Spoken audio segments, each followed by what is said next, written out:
BTech BSc agriculture join అవ్వాలనుకుంటున్నారా? తెలుగు వారు ఎక్కువగా చదువుతున్న యూనివర్సిటీ ఐటీఎం యూనివర్సిటీ గ్వాలియర్.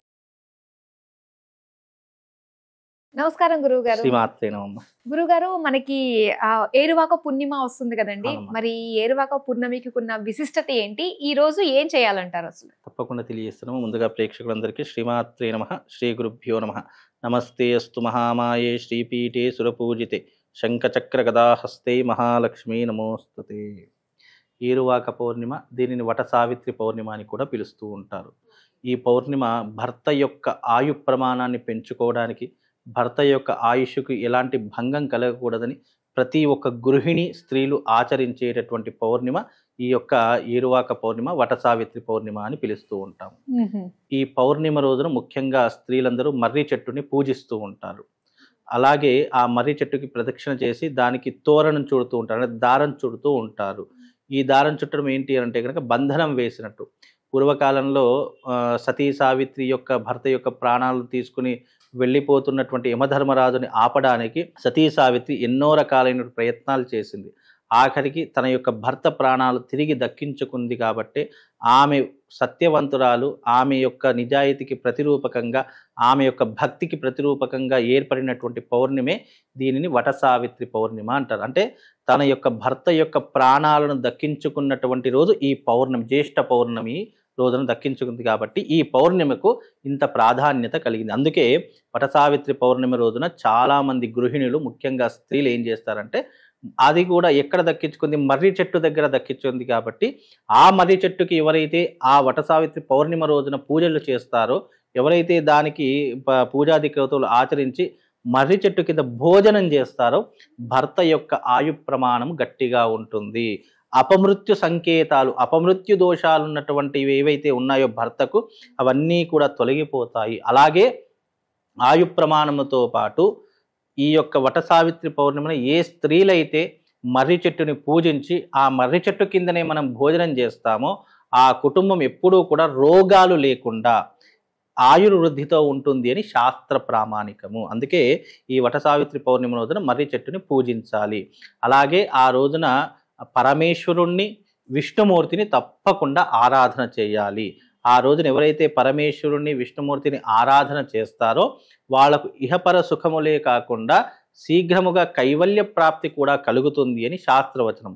ఈ వట సావిత్రి పౌర్ణిమ రోజున ఏదైతే ఈ పౌర్ణిమ ఉందో, ఏరువాక పౌర్ణిమ, ఆ రోజున గ్రామం దాటకూడదని శాస్త్రము. ఇప్పుడంటే టెక్నాలజీ పెరిగిపోయింది, అందరూ కార్లు బండ్లు వేసుకుని వెళ్తారు. కానీ ఆ రోజున గ్రామం దాటకూడదు.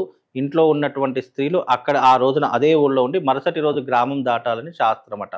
అందుకే ఎవరైనా పుట్టింటికి వెళ్ళినా, ఎవరైనా తమ ఊర్లకు వెళ్ళినా ఆ రోజున గ్రామం దాటి బయటకు పంపించేటటువంటి వారు కాదట. ఎందుకంటే గ్రామం అవతలి వైపులో యమధర్మరాజు కొలువై ఉంటాడట. ఆ ఒక్కరోజు గ్రామం దాటారా ఆ రోజున ఏదో ఒక ఇబ్బంది జరుగుతుంది అని శాస్త్ర ప్రామాణికం చెప్పడం జరిగింది. అంటే ఎవరు కూడా ఊరు దాటరు, ఇంకా దాటకూడదు అని ఆడవాళ్ళు లేదు, మగవాళ్ళు లేదు. మగవాడు, ఆడవాళ్ళు, ఎందుకంటే ఆడవాళ్లే కదా ప్రత్యేకంగా ఆ రోజున పూజ చేసేటటువంటిది. ఆడవాళ్ల చేతులే భర్త యొక్క ఆయు ప్రమాణం ఉంటుంది. అందుకే స్త్రీలు ఆ రోజున, అంటే మామూలుగా ఇప్పుడు అత్తింటికి వెళ్ళినటువంటి స్త్రీ పుట్టింటికి రావాలి, ఏదైనా పండగ పబ్బలకు రావాలంటే పండగ పూట పంపించకూడదని శాస్త్రం అట. అందులోని ఇది వట సావిత్రి పౌర్ణిమ కాబట్టి ఇప్పుడు యమధర్మరాజు దగ్గర పోరాడి ప్రాణాలు, తమ సావిత్రి యొక్క భర్త యొక్క ప్రాణాలు దక్కించుకుంది కాబట్టి యమధర్మరాజు ఏం చేస్తాడు, ఆ ఊరి పొలిమేరల్లో ఉంటూ ఉంటాడట. ఆ ఒక్కరోజు ఎవరైతే అక్కడ పొలిమేర దాటుతారో వాళ్ళ ప్రాణాలు తీసుకొని పోదాము అని చెప్పి ఉంటారో, అలాంటి ఇబ్బందులు జరగకుండా ఉండడానికి ఆ రోజున ప్రతి ఒక్క స్త్రీలు, పురుషుడికి ఏమి, స్త్రీలు గ్రామం దాటకూడదు. స్త్రీలు గ్రామం దాటారా ఆ రోజున భర్త ఆ యొక్క ఆయు ప్రమాణం తగ్గిపోతుంది అని శాస్త్రం. అందుకే ఆ రోజున ఎవరైతే పుట్టింటికి కానీ అత్తింట్లో ఉన్నటువంటి వారు కానివ్వండి, ఆ రోజున అక్కడే ఉండేసి చక్కగా దగ్గరలో ఉన్నటువంటి మర్రి చెట్టు దగ్గరికి వెళ్ళి చక్కగా అక్కడ పూజ చేసి భర్త యొక్క ఆయు ప్రమాణం బాగుండాలి అని చెప్పేసి నమస్కారం చేసుకొని తోరం కట్టి అక్కడ 2 మామిడి పళ్ళు పెట్టేసి వస్తే భర్త యొక్క ఆయు ప్రమాణం బాగుంటుంది. అందులో ఇది వట సావిత్రి పౌర్ణిమ కాబట్టి ఈ రోజున సావిత్రి వ్రతం చాలా మంది ఆచరిస్తారు. వట సావిత్రి పౌర్ణిమ రోజున వట సావిత్రి వ్రతం అని చెప్పేసి చాలా మంది చేస్తూ ఉంటారు. ఆ రోజున ముత్తైదులకు సౌభాగ్యంగా గుర్తుగా కూడా పసుబొట్టు ఇస్తూ ఉంటారు. అది ఇవ్వడం కూడా ఒక అందుకు భర్త యొక్క ఆయు ప్రమాణం పెరగడానికి అని శాస్త్రము. అలాగే ఈ రోజున చేయవలసిన ముఖ్యమైనటువంటి క్రతువు ఏంటి అంటే గంగా స్నానం ఆచరణ చేసుకోవాలని శాస్త్రము. గంగా స్నానం ఆచరణ చేసుకొని ఆ రోజున పౌర్ణమి కాబట్టి ఎవరైతే దేవాలయాల్లో అర్చకత్వం చేస్తున్నారో, నిత్యము దేవతా ఆరాధన ఎవరైతే ఏ అర్చకులైతే ఆచరిస్తున్నారో వాళ్లకు స్వయం పాక దానం ఇవ్వడము, లేదా ఇంటికి పిలిపించి భోజనాది క్రతువులు పెట్టి దక్షిణాది తాంబూలాలు ఇవ్వడము, వస్త్రదానం కానీ, చామర దానం కానీ, గొడుగు దానం కానీ, చెప్పుల దానం కానీ ఇలాంటివి ఇవ్వడం వల్ల పితృదేవతలు సంతోషించి వాళ్ళ యొక్క అనుగ్రహం కలగడానికి వీళ్ళు కారకులవుతారు. కాబట్టి వట సావిత్రి పౌర్ణిమను దాన ధర్మాలు చేస్తే విశేషమైనటువంటి పుణ్య ఫలితం కలుగుతుంది అని శాస్త్రము.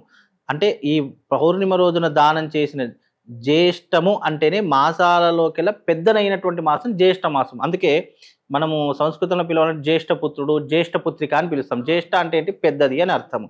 ఈ మాసంలో ఈ యొక్క జ్యేష్ఠ మాసం కూడా పెద్దది కాబట్టి ఈ మాసంలో ఇచ్చినటువంటిది నీకు ఎప్పటికీ కూడా తరగకుండా ఉంటుంది. కాబట్టి జ్యేష్ఠ మాసంలో చేసే దాన ధర్మాలు నీ జన్మకు, ఉత్తమ జన్మకు కారణమవుతాయి.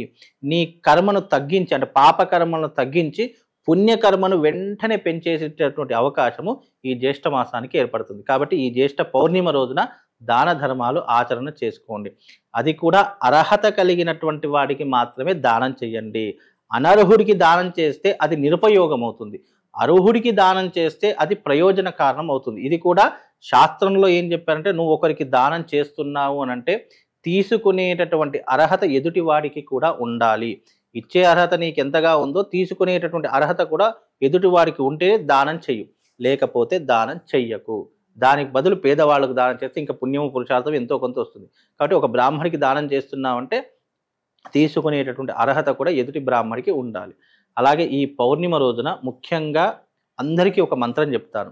ఆ మంత్రం చదువుకోవడం ద్వారా, అందులో ఈ పౌర్ణమి రోజున మాత్రమే ఆ మంత్రం చదువుకుంటే ఎవరైతే ఆర్థిక సమస్యలతో బాధపడుతున్నారో, ఎవరైతే అప్పుల సమస్యలతో బాధపడుతున్నారో, ఉద్యోగం రావట్లేదు, వివాహం కావట్లేదు అనుకున్న ప్రతి ఒక్కరూ కూడా ఓం శ్రీం హ్రీం క్లీం శ్రీం హ్రీం క్లీం అనేటటువంటి మంత్రాన్ని చదువుకోండి. ఈ బీజాక్షరాల మంత్రం ప్రభావం వల్ల ఉద్యోగం లేనటువంటి వారికి ఉద్యోగం, వివాహం కానటువంటి వారికి వివాహము, ఐశ్వర్యం లేనటువంటి వారికి ఐశ్వర్యము, అప్పులు ఉన్నటువంటి వారికి అప్పుల సమస్యలన్నీ క్లియర్ అయిపోతాయి.